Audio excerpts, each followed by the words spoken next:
Aku tidak pernah percaya pada hal-hal mistis. Selama hidupku, aku selalu mengandalkan logika dan bukti. Namaku Raka, pria berusia 30 tahun. Pekerjaanku sebagai editor membuatku terbiasa dengan malam yang panjang dan sunyi.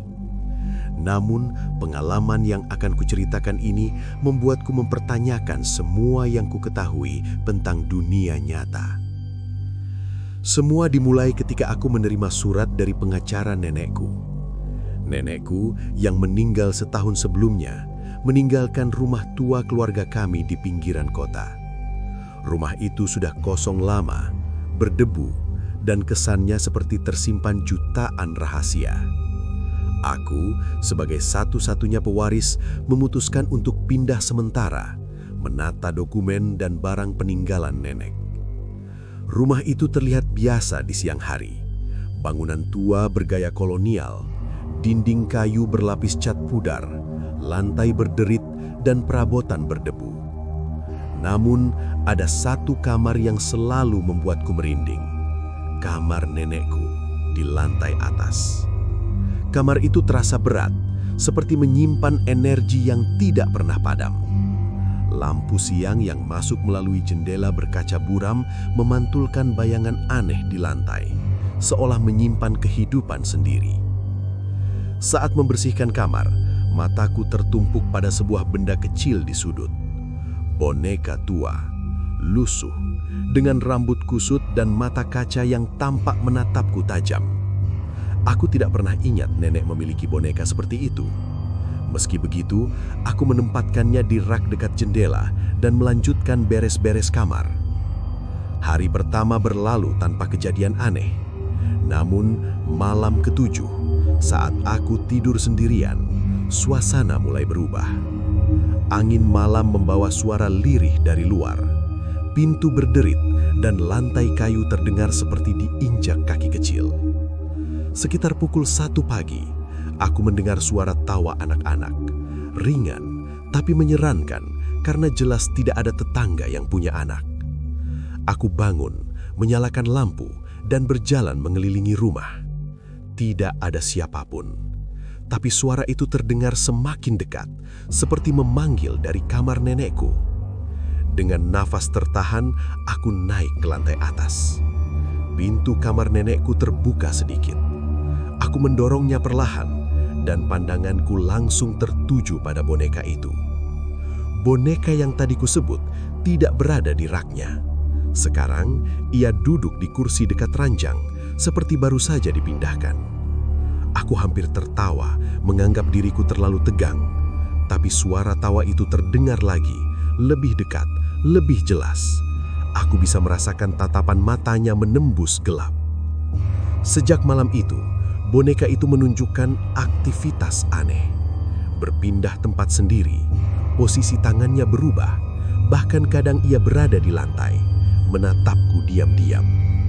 Terkadang aku mendengar bisikan halus memanggil namaku. Aku mencoba mengabaikannya, berpikir mungkin stres akibat pindah rumah. Namun, kejadian demi kejadian membuatku tidak bisa menutup mata. Suatu malam, langkah kaki kecil terdengar di lantai atas. Aku menyalakan lampu, namun rumah itu kosong. Keesokan harinya, aku bertanya pada orang tua tentang boneka itu. Mereka bercerita sesuatu yang membuat darahku berdesir. Nenekku pernah menaruh boneka itu di kamar untuk menenangkan roh seorang anak kecil yang meninggal di rumah itu bertahun-tahun lalu. Anak itu sering menangis dan bermain di rumah ketika masih hidup. Ketika meninggal, nenekku berpercaya boneka itu bisa menjadi teman bagi roh anak itu.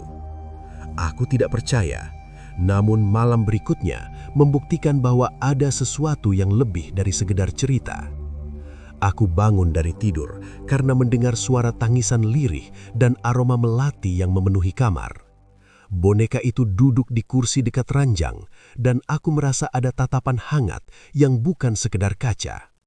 Tanganku terasa hangat, seperti disentuh tangan kecil tak terlihat. Hari demi hari, aku mulai mengamati pola boneka itu. Setiap malam, ia berada di tempat berbeda, selalu mengamati aku. Suara tawa dan bisikan kadang terdengar dari lorong atau kamar mandi. Aku mulai menulis semua kejadian di buku catatan, takut suatu saat akan lupa. Suatu malam, saat hujan deras dan petir menyambar di luar, aku duduk di kursi dekat rak buku, mencoba menenangkan diri. Tiba-tiba, boneka itu bergerak sendiri ke arahku. Duduk di pangkuanku. Jantungku berdetak kencang. Lalu, suara anak kecil terdengar jelas memanggil namaku. Aku menunduk dan mendengar bisikan halus. Aku ingin pulang. Aku terdiam. Pulang kemana? Tanyaku lirih. Tak ada jawaban, hanya aroma melati yang semakin kuat.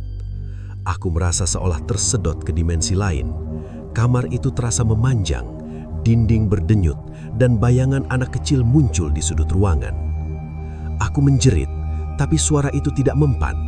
Saat itu aku sadar, boneka itu bukan sekedar teman roh, tapi penanda sesuatu yang lebih gelap. Aku berlari ke pintu depan, tapi terkunci.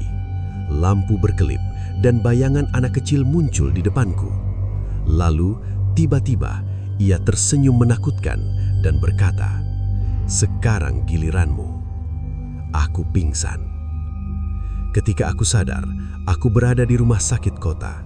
Tubuhku lemah dan pikiran kacau.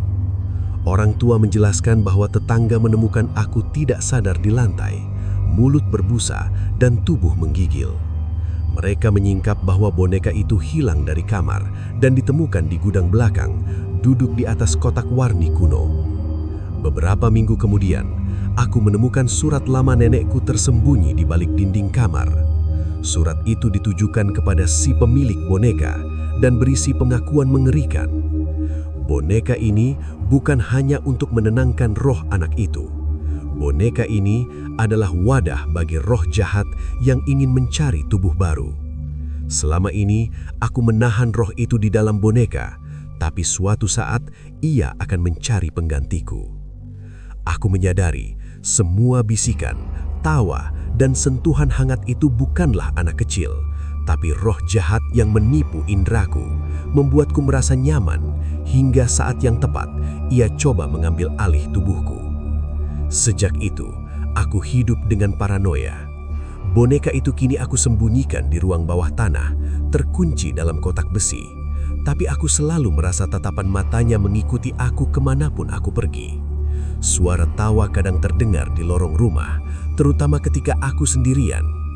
Aku belajar satu hal, terkadang teman yang tampak polos bisa menjadi ancaman terbesar.